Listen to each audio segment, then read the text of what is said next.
And we are live. Yay! Staying live. Staying live.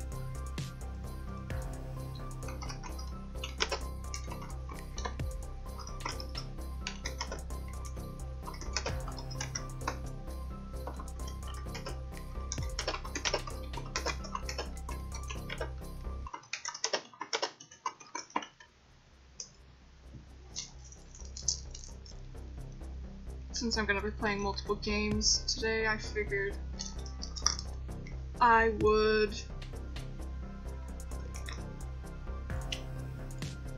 just,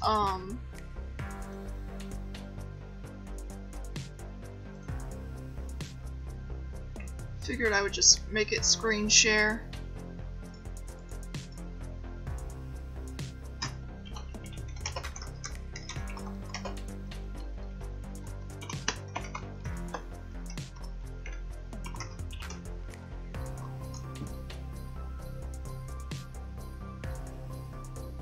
Even though I'm homeschooled, Mom still wants me to go to bed at a certain time.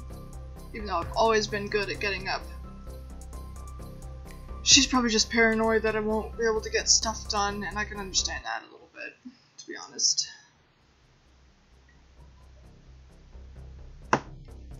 Matrix! I'm happy with the amount of people that's in our Discord.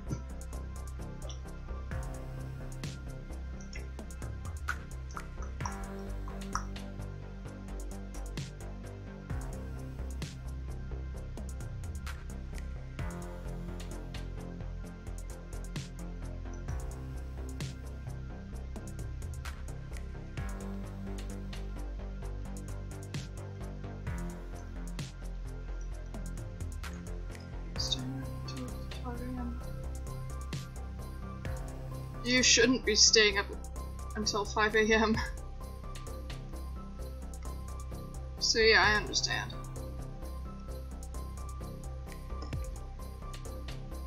Alright, I'm just gonna go on with this stuff. Okay. Just to let you guys know, this will not be official gameplay stuff. Like, I'm still going to do my own video on this because I love the creator and I love the creator's other visual novel, the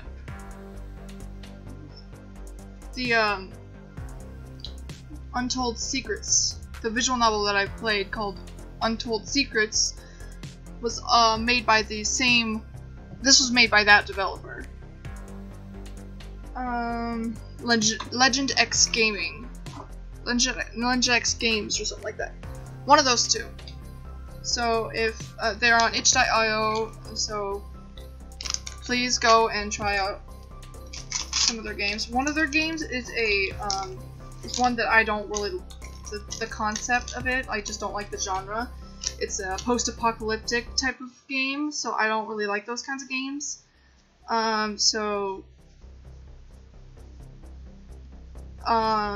If you guys want to see what it's like, then please go and download that one. And the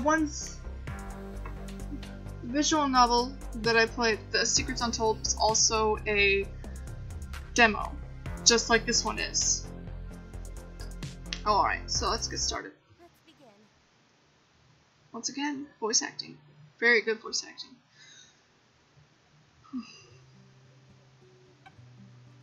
Tonight is a silent night, as I sit in front of my childhood home for the last time.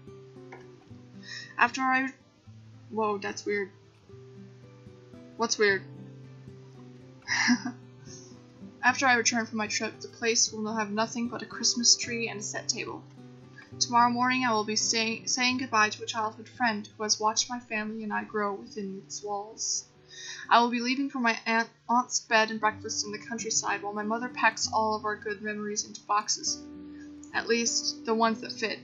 The house I grew up in isn't really a house, but no one ever asks about the two-bedroom walk-up I grew up in.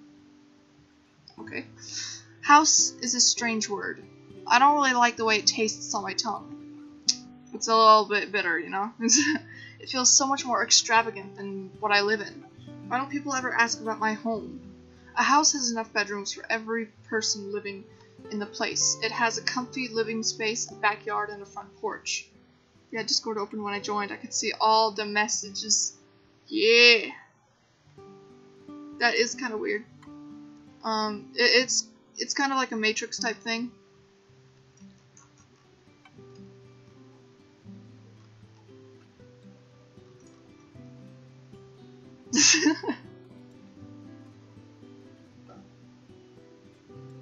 This is you threatening me, by the way.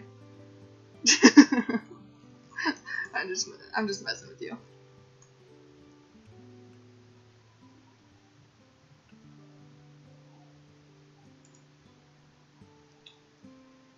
A house, Baba, I already said that. What it doesn't have is a bedroom so small that the mattress acts as a couch, desk, and bed all at once. A house doesn't have 4 flights of stairs between its occupants and a musty-smelling lobby. But most importantly, a house doesn't have the memory of a deceased loved one lingering in all the things scattered around the cramped space. Nah, really, I couldn't tell. Oh, I just finished an animation meme. Oof. I don't know if you know what that is, but oof. What's this about? Snowdrop is... Hold on.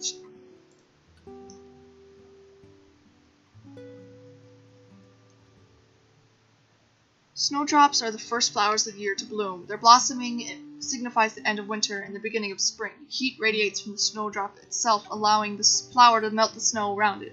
Despite the harsh odds stacked against it, the snowdrop is able to flourish by creating an environment that it can thrive in. It is for this reason that the snowdrop is a symbol of hope. The dark times will end, and in their place, unmistakable warmth. The memory of Lila's older brother plagues her and her mother during the holiday season, much more than any other time of year. To escape the painful memories and growing silence, Lila decides to work at her sister-in-law's inn for a few months. What she finds is certainly a distraction, but definitely not what she was expecting. World-famous singer and pop star of the year, Archer Lane, decides to rent out the entire Red Turtleneck Inn for the month. Its humble atmosphere and location is the perfect place for him to hide for the holidays and get some songwriting done. Or so he thinks. The two strong-minded individuals don't really account for each other in their plans, and instantly butt heads. When they're forced to face what truly matters to them, will it bring them together, or pull them further apart? Can these two seemingly lost individuals find a way to last the entire month and come out in one piece? One Piece. That's what it's about. And Cherry Cola Fox, too, make sure to remind me, and I will definitely check out your animation thing.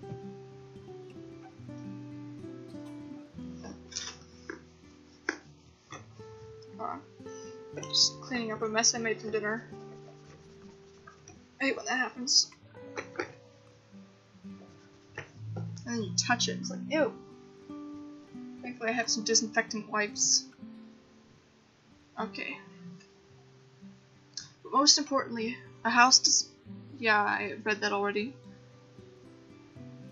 Not in the tight, always tidy hamper or the uncluttered top shelf of the wall unit, not even in the almost empty refrigerator. My 2-bedroom walk-up certainly isn't a house, but it is a home filled with painful memories that I can no longer stomach. That's why I'm leaving. Not for good, that would kill my beautiful mother's taped-together smile. But I'll leave until all of the holiday cheer in the streets of New York City is gone, until I no longer have to watch my mother wrap a gift and label it to Craig from Santa. We all know that he is going to miss the 3rd Christmas in a row, but it will still feel like the very first time we celebrated his favorite holiday without him.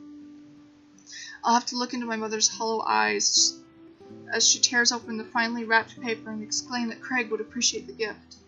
It's always the same thing, too, the sterling silver guardian angel pin that she had given him almost 5 Christmases ago. The one she and I had spent hours arguing with the postal service on the phone for after they lost the package en route. This Christmas, my mother will not have to spend the happiest time of year with 3 spots at the table unclaimed. She has my word. Until that time comes, I need to leave this overtly in-your-face holiday cheer that New York City is famous for. Not because I don't appreciate a large Christmas tree in every well-known area or ice skating rinks filled with people chattering excitedly. It's because I just don't know how the city is able to keep moving when, to me and my mother, it feels as if the world has stopped spinning. My hand glides over the aluminum mailbox, the same aluminum mailbox that my mother and I would wait anxiously by. Our best memories were when we would finally receive a letter from Craig after months. We'd both smile and count our blessings. Tonight there is a different sentiment as I look at the mailbox. Tonight I feel melancholic. But alas, all good things must come to an end eventually. Goodbye, old friend. Chapter 1. Yay! Please have your tickets ready for boarding. This train leaves to Riverside, making local stops along the way. I love the voice acting. If there's one thing I will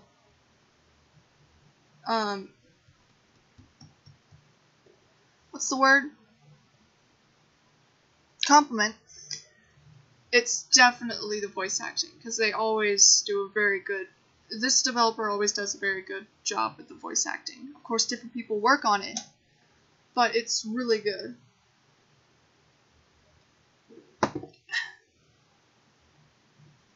I'm probably not going to play the whole thing, because I do want to save some for like an actual series that I'm going to do. But I will do some of it at least. I'm already seated on the train. If living in New York City has taught me anything, it's that behind a crowded train is usually an empty one. Score 1 for me. I place my bulky duffel bag on the seat next to me. It's a little tactic I like to call uncomfortable silence. Most people will see my bag and glare at it silently, but they won't tell me to move it. You can't get away with it for the whole ride, but for a few stops it's totally possible. So until some old woman demands I move my stuff, I'm sitting here pretty comfortably. What's up, everybody? Your price of all kings is back. What? Welcome back. But what?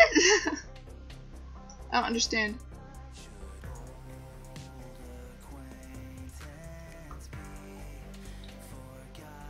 Also, how's the audio?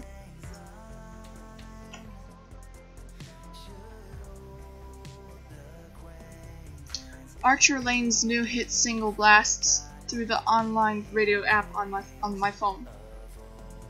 The pop-punk take on an old Christmas song is innovative, sure, but there's nothing incredibly moving about Archer's song. I don't feel particularly drawn to the beat.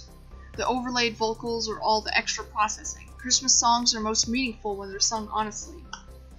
Besides, why remake this old song? Of all the songs in the world, he chose to remake an old folk song based on a poem he probably knows nothing about. Hey, I like this song. One of my rappers is depressed. His rap changed, praying for NBA. Aww. Yeah.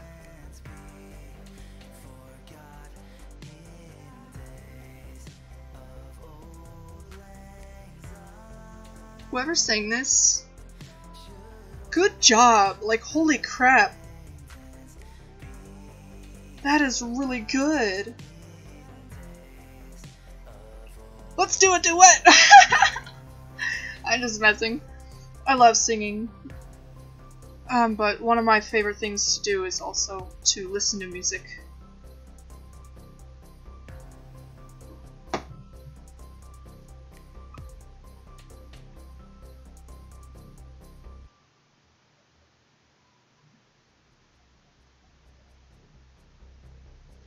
But seriously, how's the audio? Can you hear the music in the background?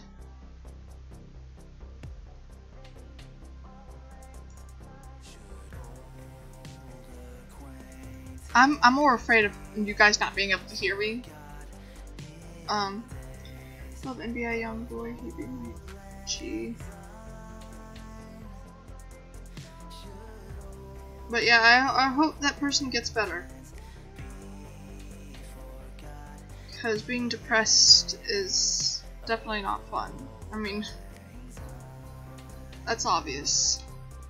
I hate it when people are like, "Oh, why are you depressed? Just get over it." It's not that easy.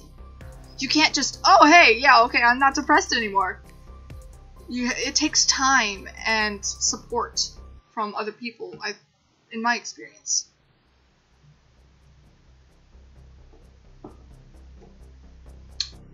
Not really feeling the whole make Christmas cool thing Archer's got going on. Nope, no thanks, not today, buddy. I quickly turn off the app and find my saved music folder. Oh, what the heck was that? Ah, yes. Thomas DeLuca's music always calms me. I'll play one of his songs. Thomas DeLuca is my go-to artist. His music is gorgeous. The composition, the vocals, all of it. He doesn't hide behind auto-tune like Archer Lane does. Thomas DeLuca doesn't need to. His talent is unmatched.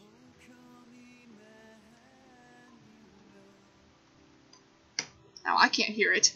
Forgive me for saying this, but I love you, Monica-chan. Hashtag just Monica. Alright. Cool. I read an interview about why Thomas DeLuca chose to sing O Come, Emmanuel on his Christmas album instead of a more mainstream song. His answer was simple. He thought this song embodied the spirit of Christmas. His mother used to take him caroling on Christmas Eve, and this was one of her favorite songs. You can tell just how much it means to him by listening to the amount of feeling he puts into every word he sings.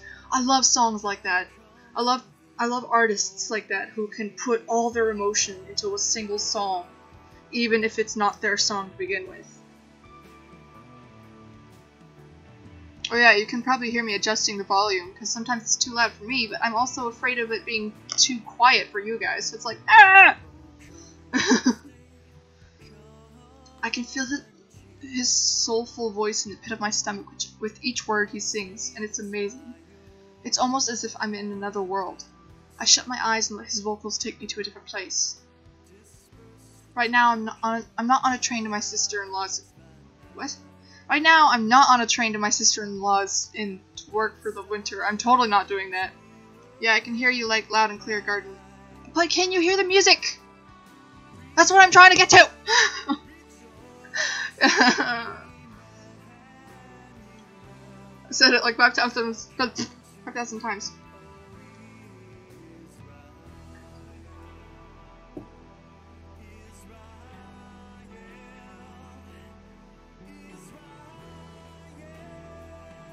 I don't really watch NBA, so I wouldn't really know anything about that kind of stuff.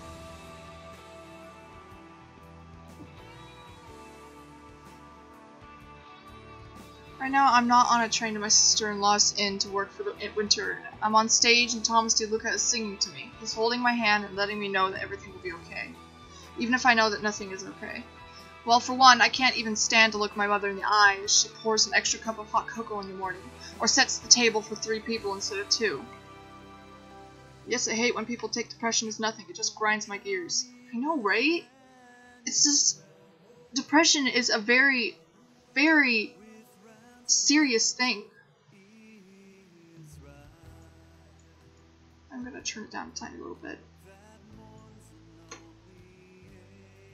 How sad is that? I'm running away from my own mother. On top of that, I have no money. I'm a 22-year-old college graduate with a degree in film and a surmounting pile of debt. My dad knows a lot about that. That's why I'm not going to college, because I don't want 5,000 student loans. All I have to show for my education is one movie, and it isn't even that good. I still have no permanent job offers. NBA Youngboy is a rapper. NBA Never Broke Again. Ah, that NBA. I actually do not really have a very wide array of music. I can't hear no music, but I want to dance, yo. Okay, hold on. Let me turn up the sound. Is that why? I'm gonna regret this, aren't I? Okay.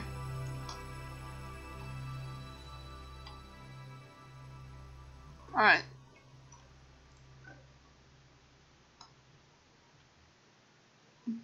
I still have no permanent job offers. How does a basketball league get depression? You'd be surprised.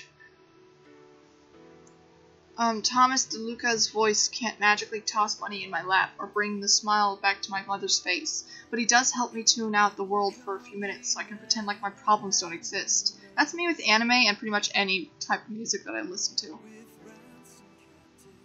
When I open my eyes, it's because I can feel that the train has stopped moving. I leave my bag next to me, but I drape an arm over it protectively. A person boards the train and walks casually to the other end of the car. My bag's seat is still secure. I notice that the scenery around me has changed as the train pulls away farther and farther from the big city. There are so many trees and the sunlight isn't hidden by tall buildings.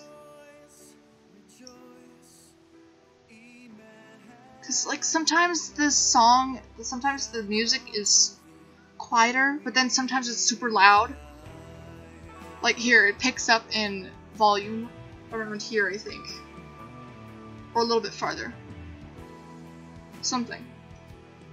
I've only listened to it for a little bit, so. Yeah, but the whole league, they would have to shut it down. Yeah, that would not be good. But one cannot, I remember this one quote. One cannot expect to stay in a negative, one cannot expect to stay in negativity and still stay positive. That's what it was. Yeah, I kind of can hear it now. Alright. Here's when it gets a little bit louder. Emmanuel. Don't tell Mom I'm singing Christmas music, she'll kill me. Riverstone might not be so bad after all, especially if it looks as peaceful as the scene through the train window. Riverstone is the perfect middle point for travelers heading up north to the textile-driven cities or south to the more rural areas. I can barely hear myself, or so the internet has told me. I'm sure I'll meet a lot of interesting people there, or hey, maybe none at all, which I'm totally cool with too. I switched the music off for a second when I noticed that we're approaching a new station. This one looks much more packed. I give a forlorn look to my bag, which I know I'll have to move onto my lap. It's fine, just a mild inconvenience. We are now approaching Westfield Station. I'm going to do something real quick.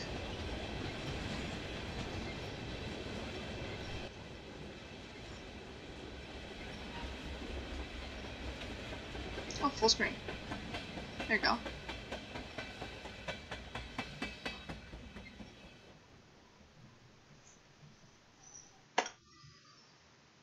The train slows down once again and pulls into a station like the ones before it. I wonder how far we are from Riverstone, or something like that. Despite having an aisle seat, I can't see much of what's in front of me as people pile into the now crowded train. I lean back into my seat and remove my hand from my bag. Play cool, Lila. My solace has already been lost as I notice the sunlight from the window is being blocked by the people standing in front of my seated figure. I never really realized how much darkness can damper one's mood. Hey LeBron, you coming to practice? LeBron James. What's the point? I'm so blank at basketball. Anyway, I'll just lay in my bed and die slowly. Wow. That's depressing. I look up to see a man towering above me. He looks annoyed and motions to the seat next to me with his head. Without a single word, I slide the duffel bag in my lap. I'm not trying to cause any trouble. I expect the man to sit down, but he doesn't. Instead, he steps back and holds his arm out for an older woman with a cane to slide into the seat next to me. Kids these days. You ought to be more respectful.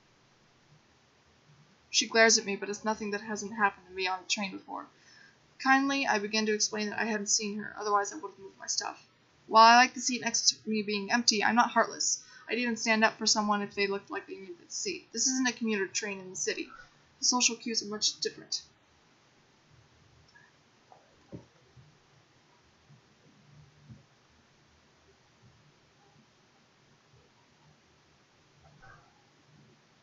I guess it's all the cats.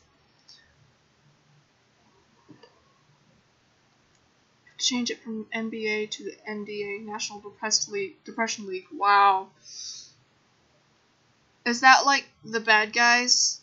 The opposite of the, what is it?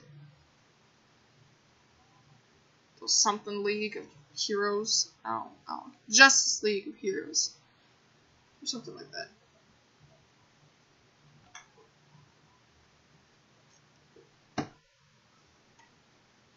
I only begin to realize that when I lock eyes with the man from earlier. It isn't quite a glare that sits upon his face, but he's definitely judging me. Ma'am, I swear I didn't see you.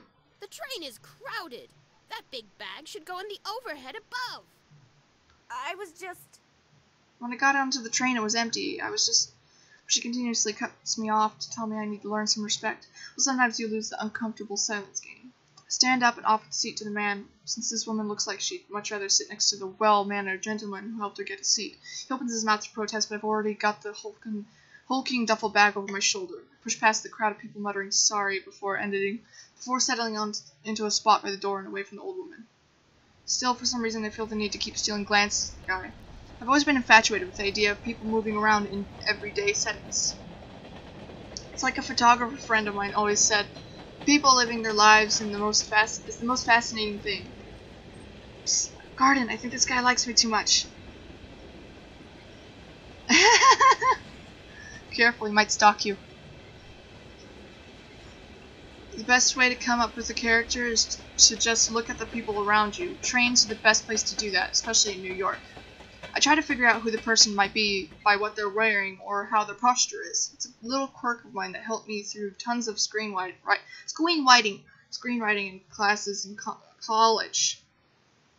This particular man is strange, as he nestles himself into his corner seat. I take a long look at him. The man looks out of place, and it's no doubt because of the scarf that is pulled all the way up past his nose. He definitely gives off the vibe that he's trying to hide himself, whether it be him trying to mask his identity or a deeper self-esteem issue. I don't know. I'm not a psychologist, just a people watcher. Izaya Arihara. If I get to name you, I'm gonna name you Izaya. Yep. Wow. That was subtle. The man's blonde locks peek out from his oversized wool hat. His eyes are closed and the woman next to him is staring at him in awe. How the heck does she gravitate towards the shadiest looking guys in the train? Ugh, how many more stops till I reach my destination? I turn on my radio app just once again and it brings me back to where I left off in Archer Lane's song. I just leave it on, hoping the beat is enough to cheer me up again. We are now arriving in Riverzone. Oh, sorry. Please exit the train, as this is our last stop. Yay! I step out of the train as soon as it stops and the door opens. I have no interest in it being in the door being trampled. At least it doesn't stall. Cough, cough, garden, cough, cough. Excuse me. I'll play Doki Doki. Don't worry. Jeez. I step out of the train as soon as it stops and the door opens. I have no interest in being trampled on by the 20 or so people trying to exit as well.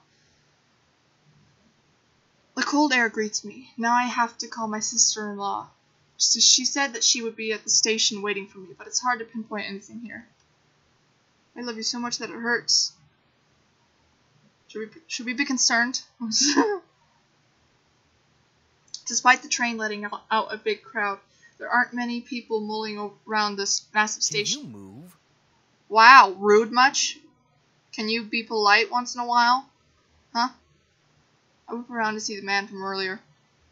I step aside and he quickly brushes past me with not even a second glance in my direction.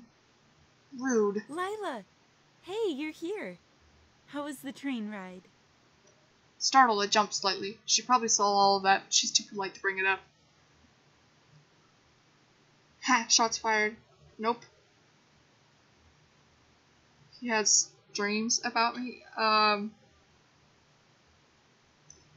That...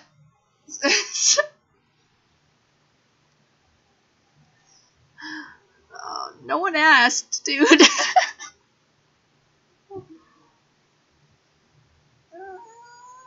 Startled, I jump slightly. She probably saw all that, but she's too polite to bring it up. Classic Anjali.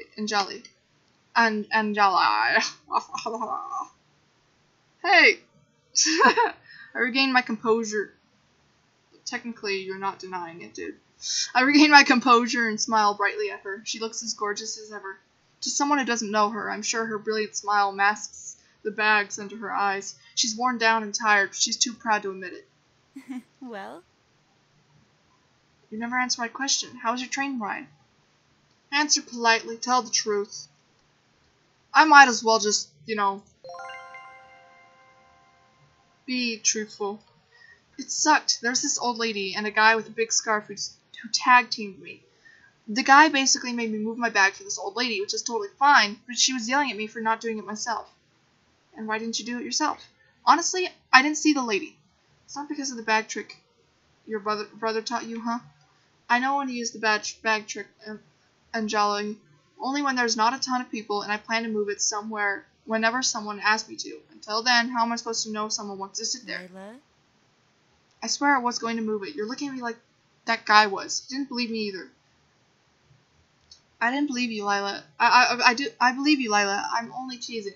There are unspoken rules in the trains in NYC, but not here in Riverzone. Everything is much more laid back. Don't be as hasty. You know what they say, you can take the girl out of New York City, but you can't take New York City out of the girl. I'll try. It's not that easy, but I'll try not to be an obnoxious city girl. Try the bright side for once, will you? Yes, ma'am. Anjali isn't happy with my feigned obedience. You know, I actually missed your sass, believe it or not. Yo, he's wild. Dad. Okay, I'm done talking. Hashtag Monica best girl. Nice. I frown. It must really be lonely out here for her. I don't know why she chooses to run this hotel in the middle of nowhere by herself. There isn't anything exciting about the area that I know of. That was supposed to be a compliment. It's not you, I'm just thinking something. I'm okay, really. She sees right through me, not surprisingly. She is really good at reading people. She reaches out to me and puts a comforting hand on my back. Business is doing better, and my sister is thinking about moving out here, so don't pity an old soul. Hardly! Old? Hardly. You're 32. In mountain time, that's almost 50. I scoff. Your math is off, and I don't even think it works like that. Hey now. Don't argue with me.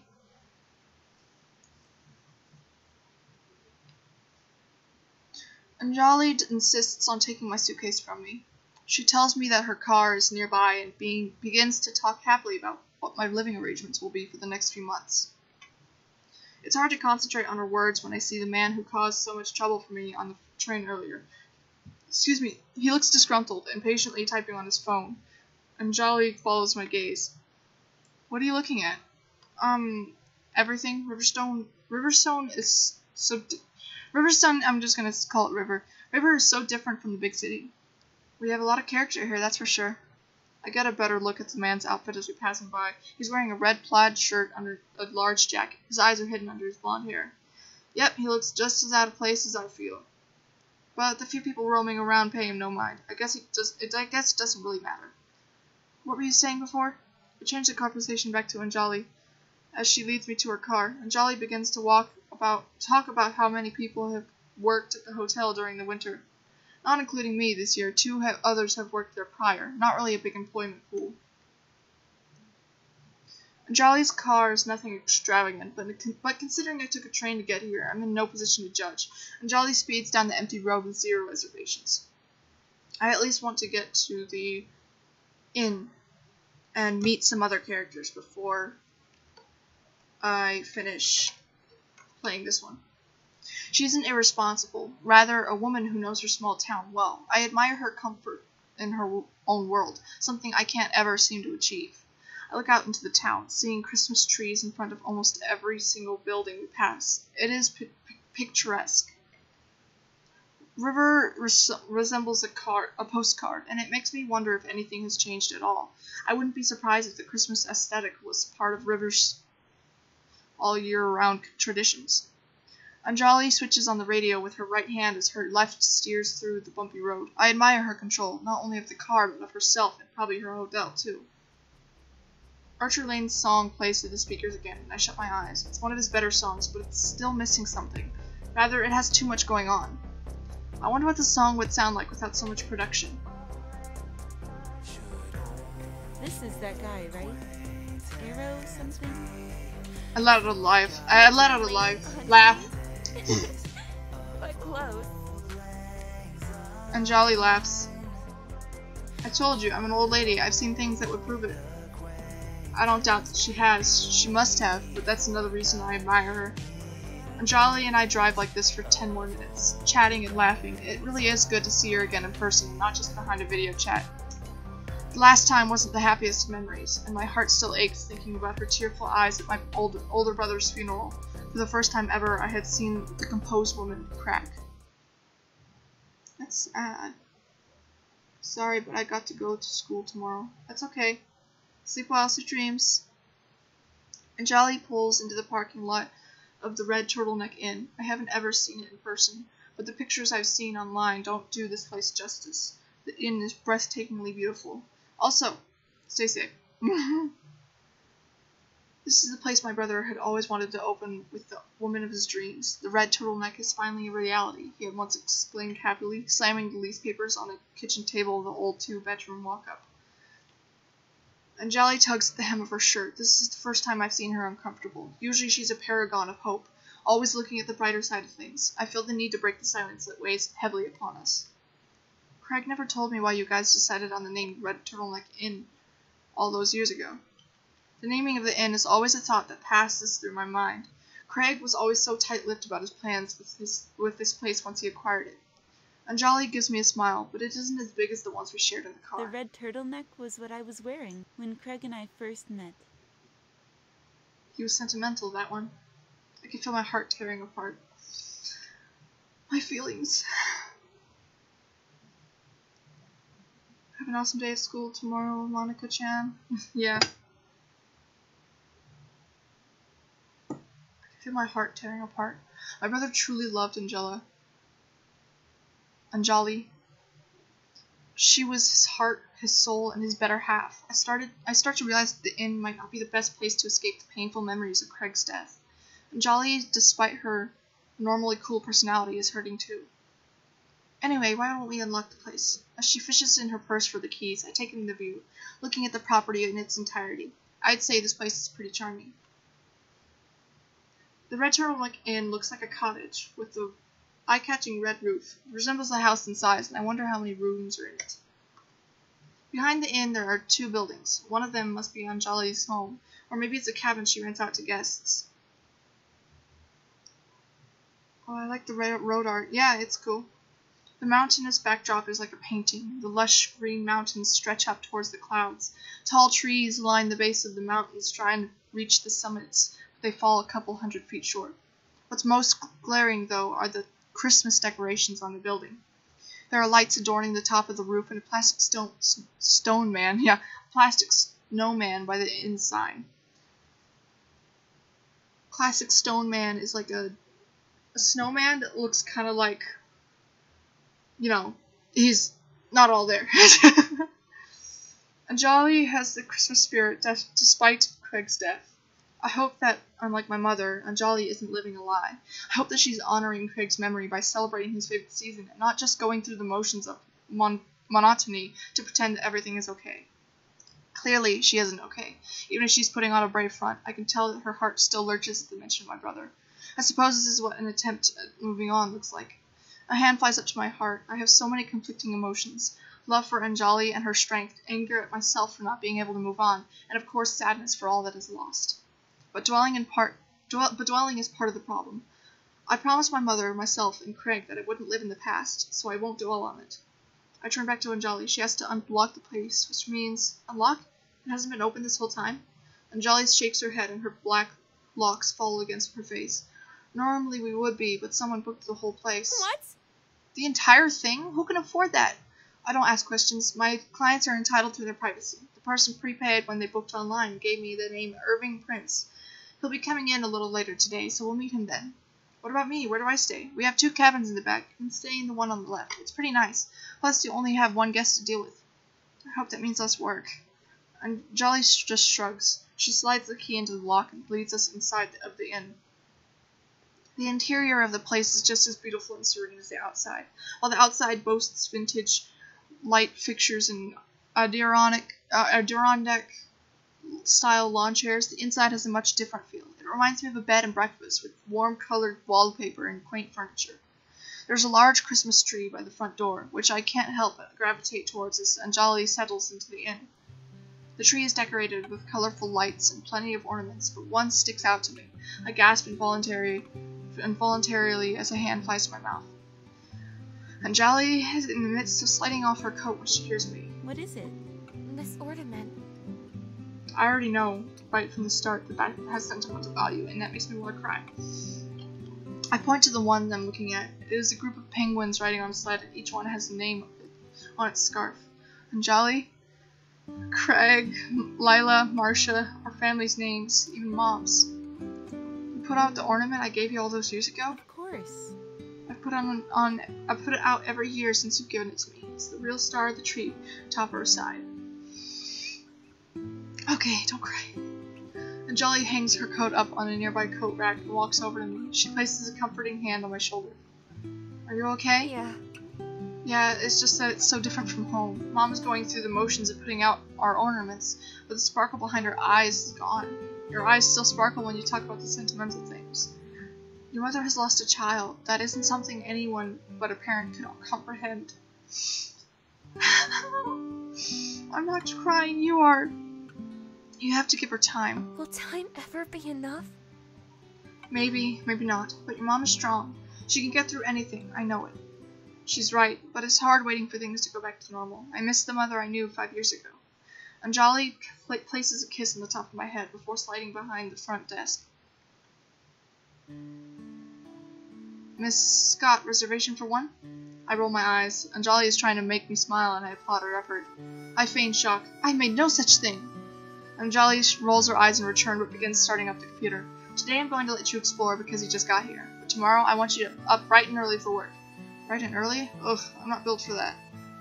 If you see our prolific guest, don't scare him away. I quite like the idea of having only one guest to deal with. Speaking of, that means you'll be the only one on shift. That's alright. If I'm being honest with you, I think I want the quiet. Anjali is typing furiously on the computer. She flashes me a smile before speaking. Why not check out the place while we wait for our Irving Prince? Put your stuff away and get comfortable. It's not a bad idea. I should drop my stuff off in my cabin and settle in. I take the keys that Anjali offers me. The smaller cabin on the left is yours. Dial 648 on the phone to reach the front desk and 949 to reach my cabin. I'll be here doing a quick maintenance check on our guest before our guest arrives. Blah blah blah.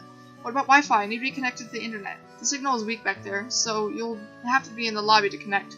But I doubt you'll be worrying so much when you realize what there is to do around here in the winter. But what about at night when I want to stream a movie? We have a DVD player, make use of that, or stream from the lobby. I groan, but Anjali shoos me off so she can finish her work. The walk to my cabin is short. Inside, it's beautiful. The cabin has a very rustic charm. There's only one floor, but it has everything I'll need, including a bedroom, bathroom, living area, and kitchen. This is what I do. This is what I want to do during the winter times. I want to be able to, on winter break or something like that, I want to be able to go out camping in a cabin. I think it'd be so fun, especially if I have family with me. Anyways, I'll be right back. I need to get some water.